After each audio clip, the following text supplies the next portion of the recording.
Death is only the beginning. Pretty epic title, right? Today, we're going to dig into this really powerful idea, one that actually connects, our favorite fictional heroes to some of our deepest, oldest spiritual beliefs. It's this concept that maybe, just maybe, death isn't the final curtain, but something else entirely. So let's dive right in. So, what do your favorite action heroes and the world's oldest beliefs actually have in common? It's a pretty fascinating question when you think about it. And the answer? It's this surprisingly powerful idea that death, it's not just an end. It's a brand new and often a much more powerful beginning. In most stories, we're kind of conditioned to see death as the ultimate loss, right? It's the final defeat. It's when the stakes get as high as they can possibly go. A character we love dies, and everything changes. But what if that's not the whole story? Or is it maybe the ultimate power-up? Yeah, in some of our most beloved stories, and I'm thinking especially about shonen anime here, those action-packed series, death is the actual trigger that unlocks a character's true potential. It's that exact moment of total loss that somehow gives birth to an incredible, unbelievable strength. I mean, come on, if you've ever seen Dragon Ball Z, you know exactly what I'm talking about. This moment is legendary. Goku makes the ultimate sacrifice against Cell, and it's the sheer grief and rage from that loss that pushes his son, Gohan, to just shatter his limits. He reaches a level of power, Super Saiyan 2, that nobody had ever even dreamed of before. The hero's death literally becomes the survivor's power-up. So why does this trope work so well? I mean, why do we love it so much? Well, it's definitely not just for shock value. It cranks the emotional stakes all the way up to 11. It lets the story explore these really deep themes of legacy, of sacrifice. And, you see, it taps right into a core part of the classic hero's journey, that whole idea that the hero has to symbolically die in order to be reborn. But this time, they're way stronger and way more aware. Okay, but here's where it gets really interesting. This whole idea that death is a transition, not just a final stop, it's not just some clever trick for modern stories. No way. It connects directly to some of the oldest, most fundamental stories we as a species have ever told ourselves. And this belief is, well, it's everywhere. According to recent Pew research, a staggering 80% of people on this planet believe in some kind of life after death. Think about that for a second. That is an absolutely wild number. It's one of the most universal ideas we have, this common thread that's woven through pretty much every culture on Earth. So how do we picture this journey after death? Well, one of the main ways is what you could call the one-way journey. The idea here is that life is a path that leads to one final, eternal destination.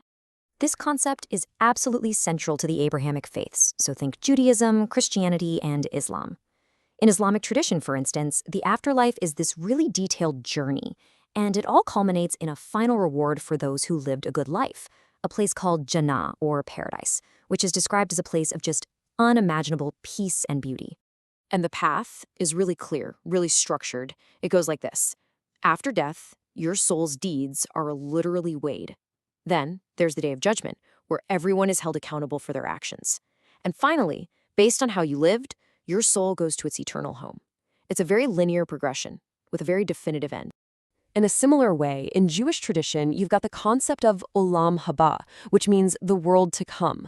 Now, there's a lot of different ideas about what this exactly looks like, but the core belief is that it's a spiritual realm. It's a place where the soul finds peace and gets to be close to God as a reward for living an ethical life.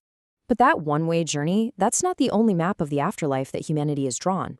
There's another huge school of thought that sees our existence not as a straight line, but as a great big repeating cycle. And the perfect image for this is the wheel of samsara. It's a core concept in the dharmic religions that came out of India. What it represents is this endless, spinning cycle of birth, life, death, and then rebirth, a continuous journey that the soul or consciousness takes through just countless lifetimes. So what keeps this wheel turning? Well, it's governed by the law of karma. In the Hindu view, the eternal soul, the Atman, carries on after the body dies. Everything you do, everything you think, all your intentions, they all create karma. And that karma is what decides the circumstances of your next life. The ultimate goal, then, isn't just a better rebirth. It's moksha, which is total liberation from the cycle itself. Now, Buddhism also works with karma and rebirth, but there's a really key difference here. In Buddhism, there's no permanent, unchanging soul, no Atman. Instead, what continues is more like a stream of consciousness. Think of it as this continuous flow of awareness that's shaped by karma, and it just keeps going from one life to the next, until, finally, it achieves nirvana. And that's when the cycle is broken.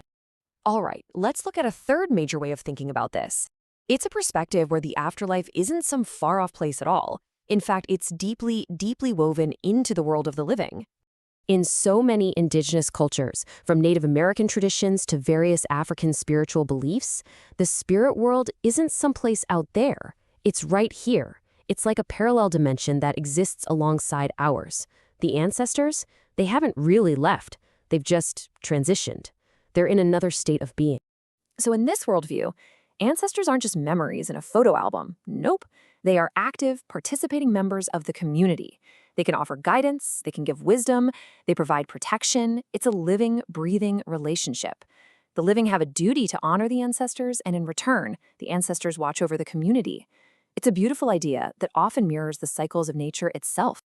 Okay, so let's recap.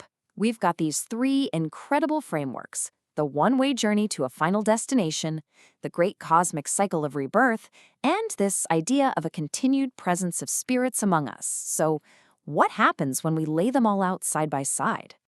Well, you start to see some really core differences pop out. You have paths like in Christianity and Islam that are eternal, with a strong focus on the individual's salvation. It's a one-and-done deal. Then you have cyclical paths, like in Hinduism and Buddhism, that are also focused on the individual, but it's about their karmic journey over many lives. And then you have traditions, often indigenous ones, that are also cyclical, but their focus is more collective. It's all about the community and its ongoing relationship with the ancestors. But look, beyond all the structures and the theology, what do these beliefs actually do for people on a human level? For one thing, they provide this deep, profound comfort. Just listen to this quote from Fatima. She says her grandmother's belief in being reunited with loved ones, it gave her peace. That faith literally transformed their family's grief into hope. That's incredibly powerful. And it's not just about what happens after we die either. These beliefs fundamentally change how people live their lives right now. Like Arjun explains here, understanding karma and rebirth totally changed his perspective.